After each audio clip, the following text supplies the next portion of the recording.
तो हम लोग 26 जनवरी आज ही के दिन संविधान को लागू कर लिए। हालांकि बना लिए थे 2 महीना पहले।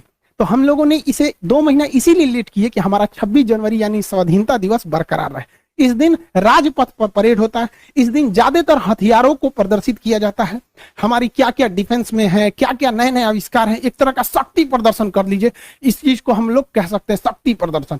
दुश्मन डरे, देखो हम लोगों ने क्या किया है, मिसाइल, तोप, टैंक सब यहाँ पर दिखाए जाते हैं। और मुख्य अतिथि के तौर पर भी बुलाया जाता है।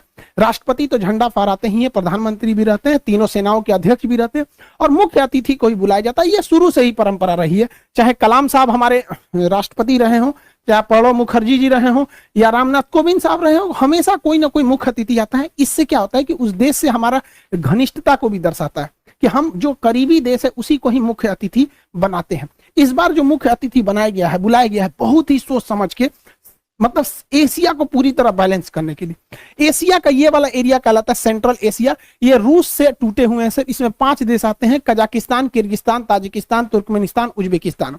इन 5 देशों को, ये जो 5 देश हैं, इनको संयुक्त रूप से बुलाया गया है। 5 को चीफ गेस्ट बनाया गया है इंडिया में।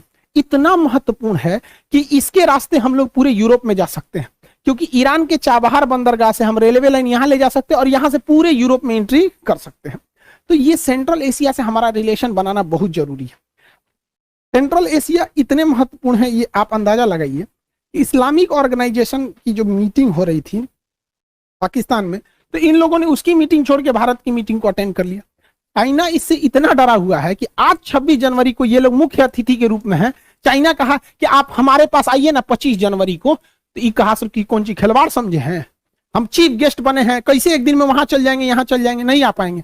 तो चीन कहा कि ये तो गड़बड़ बात है, ये तो भारत के फेवर में चल जाएगा, सब गड़बड़ हो गया। कहा कि ठीक है, हम लोग जूम पे मीटिंग कर लेंगे, वर्चुअल मीटिंग। इतना डरा हुआ है। तो बहुत बेहतरीन मतलब फॉरेन पॉलिसी भारत की जा रही है, ये अच्छी बात है हमारा। तो आप ये समझ गए कि हम लोग को आजादी कब मिली थी।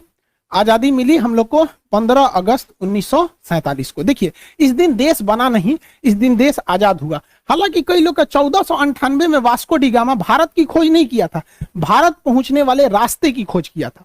भारत का कोई व्यक्ति नहीं बता सकता है कि भारत का प्रारंभ कब से हुआ, कोई नहीं बता सकता है, इसका कोई आरंभ नहीं है। हाँ, पाकिस्तान का जन्म जरूर हुआ था 14 अगस्त 1947 को। इससे पहले पाकिस्तान का कोई इतिहास नहीं है। पाकिस्तान के इतिहास की किताबों में यूरोप का इतिहास पढ़ाया जाता है, क्योंकि इनका अपना तो कोई इतिहास नहीं है। तो पाकिस्तान का इस दिन जन्म हुआ था और हम लोग को इस दिन आजादी मिली थी। तो जन्म और आजादी में अंतर होता है। हमारा जन्म नहीं हुआ। गीता में भगवान श्री कृष्ण ने कहा था कि जिसका जन्म हुआ है उसकी मृत्यु निश्चित है। देखिए, हम और आप गलत हो सकते हैं, गीता की बात तो गलत नहीं होगी। चुट्टे का जन्म हुआ है, इसकी मृत्यु निश्चित है, वापस आएगा ये भारत में यहाँ पर, और हम अखंड भारत हो जाएंगे। ये हम लोग की भी कामना है। लेकिन एक और बात संदेश की, देखिए 26 जनवरी के दिन किसी भी तरह का प्रोटेस्ट स्वीकार्य नहीं है। आरा के लड़के, जहानाबाद के लड़के, आप जो प्रोटेस्ट कर रहे हैं 26 जनवरी को, इसको आप लोग को नहीं करना है। जयपुर के भी लोगों से हमारी बात हुई, उन लोग को भी हम समझा रहे हैं भाई 26 जनवरी आज राष्ट्र को समर्पित होना चाहिए, आज कहीं भी प्रोटेस्ट नहीं होना चाहिए। और ये प्रोटेस्ट पूरी तरह से लीडरलेस है। आप पटना के डीएम साहब का भी स्टेटमेंट सुनिए, ये स्टूडेंट से मिलने गए थे वहां।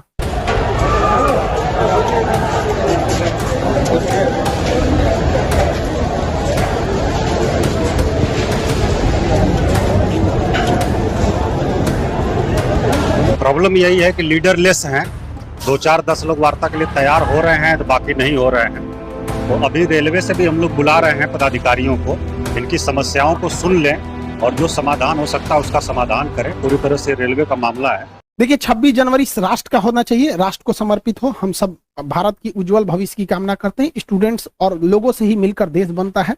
देश को आगे ले जाना सबका काम है। कहीं पे भी हिंसा बर्दाश्त नहीं है। सरकारी संपत्ति को जलाना, तोड़फोड़ करना, ये कहीं से भी एक्सेप्ट नहीं है। पुलिस द्वारा भी घर में घुस कर मारना, स्टूडेंट को लॉज में से घिस के मारना, ये भी गलत है। दोनों ओर से संयम बरते। रेलवे ने भी इस पर अपनी कमेटी बैठा दी है 5 लोगों की, जो इस पे सुनवाई करेगा।